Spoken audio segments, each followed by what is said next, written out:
हाय। आज हम बात करेंगे ब्लॉक ट्यूब्स के साथ कैसे प्रेगनेंसी हासिल कर सकते हैं। इस वीडियो में हम जानेंगे कि ब्लॉक ट्यूब्स के क्या कारण होते हैं और अंत तक ज़रूर देखिएगा ये जानने के लिए कि क्या कोई दवाई है जो हेल्प कर सकती है ब्लॉक ट्यूब्स खुलने में। तो सबसे पहली बात तो ब्लॉक ट्यूब्स होती क्या है, कैसे पता चलती हैं। एक फीमेल बॉडी में दो ट्यूब्स होती हैं, राइट और लेफ्ट, और ये दोनों ही ट्यूब्स यूट्रस के साथ कनेक्टेड होती हैं। इनका सबसे इम्पॉर्टेंट काम जो होता है वो होता है कि जब अंडादानी से रिलीज होता है तो उसको अपने अंदर सक करे और वहीं पे वेट करे ताकि शुक्राणु वजाइना में डिपॉजिट हो या इंटरकोर्स से वो ऊपर जाके एग से फर्टिलाइज कर सके। सो एम्ब्रियो की फॉर्मेशन जो है वो ट्यूब्स में होती है। तो ये बिल्कुल सही तरीके से ठीक होना ज़रूरी है अगर कोई नेचुरली प्रेगनेंसी हासिल करना चाहता है तो। और इनमें से अगर एक भी ठीक काम करती है तो भी प्रेगनेंसी आने की ठीक संभावना होती है। ट्यूब की जांच की जाती है HSG से, हिस्ट्रोसैल्पिंगोग्राफी। ये एक तरीके का डाई टेस्ट है जो हेल्प करता है ये बताने में कि ट्यूब्स खुली है या नहीं। तो अगर आपके पास कोई रिपोर्ट है जो बता रही है कि ट्यूब्स बंद है तो आप जानते होंगे कि HSG में किस तरीके से हम देखते हैं कि ट्यूब्स कैसे दिखती हैं। तो HSG में एक डाई डाली जाती है जो हड्डी की तरह सफ़ेद दिखाई पड़ती है एक्सरे पे। वो डाई जब पूरा रास्ता अपना ट्रैवल करती है वो हमें दर्शाती है कि ट्यूब का आकार प्रकार अंदर से कैसा है, ऊपर का नहीं देख पाते हम उससे। तो इस HSG की रिपोर्ट में अगर ट्यूब बंद आई है तो उसमें हम सिर्फ 60-70% ही ये मान सकते हैं कि ट्यूब्स बंद होंगी। 30% केसेस में HSG ठीक रिपोर्ट नहीं बताता। ये ऐसा क्यों है? HSG जो रिपोर्ट बताता है वो होता है कि डाई हमने धक्का दिया और यहाँ से ट्यूब की तरफ वो फैली। अगर फीमेल रिलैक्स नहीं है या बच्चादानी की परत बहुत मोटी है या अंदर कोई किसी तरह का पॉलिप है तो वो इस डाई के रास्ते को ट्यूब में जाने के लिए बंद कर देगा। तो ऐसी स्थिति में ट्यूब्स हो सकता है HSG पे ढंग से हमें दिखाई ना दे और ट्यूब्स वो खुली हो। कभी कभार डाई पूरा रास्ता ले लेती है पर स्पिल आने से पहले ही डाई का अमाउंट ख़त्म हो जाता है या फिर जो एक्सरे इमेजेस हैं वो लास्ट वाली नहीं ली जाती हैं। तो इस टेक्निकल रीज़न की वजह से भी खुली हुई ट्यूब्स भी अच्छे से हमें ओपन नहीं दिखाई देती हैं HSG पे। अगर HSG अच्छे तरीके से किया गया है जिसके अंदर डाई पूरा जा भी रही है और यहीं जाके इकट्ठी हुई दिख रही है जिसके कारण ट्यूब में सूजन मालूम हो रही है तो उस केस में ज़्यादा संभावना है कि HSG हमें ठीक रिपोर्ट बता रहा होगा। तो ये जो ट्यूबल ब्लॉकेज है किस प्रकार का होता है? ट्यूबल ब्लॉकेज ट्यूब की लेंथ के हिसाब से डिसाइड होता है। ये जो बच्चादानी के बिल्कुल पास होता है इसको कहते हैं कॉर्नुअल ब्लॉक। कॉर्नुअल ब्लॉक को खोलने की, उसके खुलने की संभावना अच्छी खासी होती है। दूसरा होता है जो फिम्ब्रिया एंड, जो है इसे फिम्ब्रिया कहते हैं। ये अंडे को अंडादानी से निकालने में मदद करता है। तो इस जगह का अगर ब्लॉक है वो फिम्ब्रियल ब्लॉक कहलाता है। जितने भी फिम्ब्रियल ब्लॉक होते हैं उनके खुलने में, उनके साथ प्रेगनेंसी आने में चांसेस जो है वो कम रहते हैं। अब किस तरीके से हम इसको HSG जो हमारा नेगेटिव आया है या जिसमें ट्यूब बंद आई है उसको कैसे हम कंफर्म कर सकते हैं कि ट्यूब खुली है या नहीं? तो इसका एकमात्र टेस्ट होता है जिसे लैप्रोस्कोपी कहते हैं। लैप्रोस्कोपी एक टेस्ट भी है और एक इलाज भी है। लैप्रोस्कोपी यानी दूरबीन की जांच। तो नाभि के अराउंड एक कट और दाएं और बाएं तरफ पे छोटे छोटे कट से हम कैमरा इंट्रोड्यूस करते हैं एक फीमेल बॉडी में। उससे बच्चादानी देखते हैं, अंडादानी देखते हैं और ये जो ट्यूब्स हैं इसका कैरेक्टर देखते हैं। साथ ही नीचे से एक डाई डालते हैं जो नीले रंग की होती है और उसका स्पिलेज दोनों तरफ पे देखा जाता है।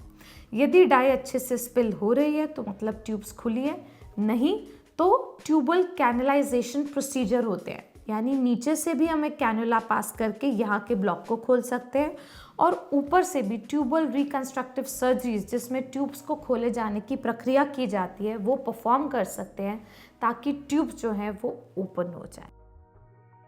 ट्यूबल ब्लॉक के क्या कारण होते हैं? ट्यूबल ब्लॉक का सबसे इम्पॉर्टेंट कारण जो है वो है इन्फेक्शन। अब इन्फेक्शन बहुत सारे तरीके के हो सकते हैं। आपने सुना होगा सफ़ेद पानी की शिकायत, तो वो जो है इन्फेक्शन वजाइना का होता है। पर इन्फेक्शन यदि सर्विक्स का हो, गर्भाशय का हो और इसके चलते ट्यूब में ट्रैवल कर जाए तो वो ट्यूब की अंदर वाली परत को ख़राब करता है, ट्यूब के आकार प्रकार को ख़राब करता है, ट्यूब के अंदर रिलीज होने वाली सिक्रीशंस को वहीं ट्रैप कर लेता है, जिसे हाइड्रोसैल्पिंग्स कहते हैं। और इसी में अगर बाद में पस जमा हो जाए तो उसे पायोसैल्पिंग्स यानी इन्फेक्शन ऑफ द ट्यूब कहते हैं। और कभी कभार ट्यूब अंडादानी का टोटल इन्फेक्शन हो जाता है, जिसकी वजह से यहाँ पे एक इन्फेक्शन की गांठ, जिसे ट्यूब ओवेरियन मास बोलते हैं, वो जमा हो जाती है। ये सभी जो है ये पेल्विक इन्फ्लेमेटरी डिजीज़ के तहत आते हैं। तो इन्फ्लेमेशन का कारण कोई भी ऑर्गेनिज्म, कोई भी बैक्टीरिया हो सकता है। हमारे देश में बहुत कॉमनली जो देखा जाता है वो है ट्यूबरकुलोसिस का बैक्टीरिया।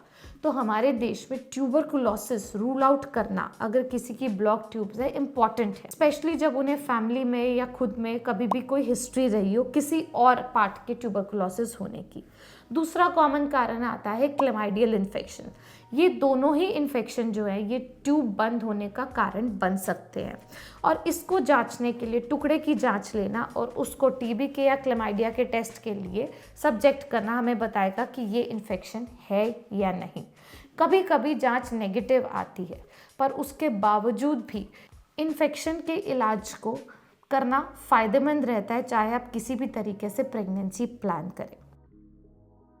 तो क्या वो ट्रीटमेंट ऑप्शंस हैं जो आपके पास अवेलेबल है अगर ट्यूबल ब्लॉकेज हो तो? सबसे पहला हमने बात करा लैप्रोस्कोपी का। लैप्रोस्कोपी से डिटेक्ट भी किया जाएगा और ट्रीटमेंट भी होगा। सेकंड हमने बात किया इन्फेक्शन का, यदि इलाज किया जाए तो।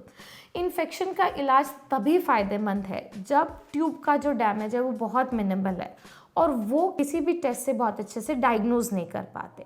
जब तक इन्फेक्शन बहुत बढ़ नहीं जाता, पूरी ट्यूब को डैमेज नहीं कर देता, तब तक फाइंडिंग्स जो हैं वो HSG यानी ट्यूब के टेस्ट पे या लैप्रोस्कोपी पे हमें नहीं दिखाई देती हैं। तो अगर ट्यूब पूरी तरीके से डैमेज्ड है, ऐसा हमें लैप्रोस्कोपी पे दिख रहा है, तो उस केस में दवाइयों से बहुत ज़्यादा एडवांटेज नहीं होता है। मामूली जो डैमेजेस होते हैं जो ट्यूब के अंदर की लाइनिंग के होते हैं वो फिर भी कुछ हद तक टीबी के इलाज से या क्लेमाइडियल इन्फेक्शन के एंटीबायोटिक से मैनेजेबल होते हैं। तो वही ट्यूब्स को ट्रीट करने का फ़ायदा है जिसका भारी कैरेक्टर बहुत अच्छे से मेंटेन हो, जो सॉफ्ट हो, जो अंडा पिक करने की क्षमता रखती है। जो ट्यूब्स हार्ड है, बिल्कुल रिजिड हो चुकी हैं, जिसका फिम्ब्रियल आर्किटेक्चर बिल्कुल डिस्ट्रॉयड है, ये वाले जो फिंगर लाइक प्रोजेक्शंस है ये सब खराब हो चुके हैं, या फिर ट्यूब में इतनी सूजन है कि वो उसका डायमीटर बहुत बढ़ चुका है, ऐसी ट्यूब अच्छा काम नहीं करेगी। ऐसी ट्यूब से प्रेगनेंसी की उम्मीद नहीं रखनी चाहिए। ये ट्यूब्स जो हैं ये अगर काम नहीं कर रही हैं तो क्या हमारे पास कोई और इलाज है? तो हाँ, आज की डेट में IVF टेस्ट ट्यूब बेबी से ट्यूब्स के फंक्शन को बिल्कुल बाईपास करके अंडे और शुक्राणु को लैब में मिला के एम्ब्रियो सीधा तैयार करके यूट्रस की लाइनिंग में प्लेस किया जाता है। इसमें ट्यूब्स खुली हो या बंद हो उससे कोई फर्क नहीं पड़ता। तो अगर आपकी ट्यूब्स बंद है, लैप्रोस्कोपी पे भी नहीं खुल पाई है या कोई भी एंटीबायोटिक ट्रीटमेंट का भी कोई फ़र्क नहीं पड़ा है, तो आपको IVF के लिए जाना चाहिए। इसके साथ एक और बात जो ध्यान में रखनी चाहिए, अगर ट्यूब्स में पानी भरा हुआ है और वो कम्युनिकेटिंग है तो ये पानी जो है ये आपके IVF के चांस को 50% तक कम कर देता है।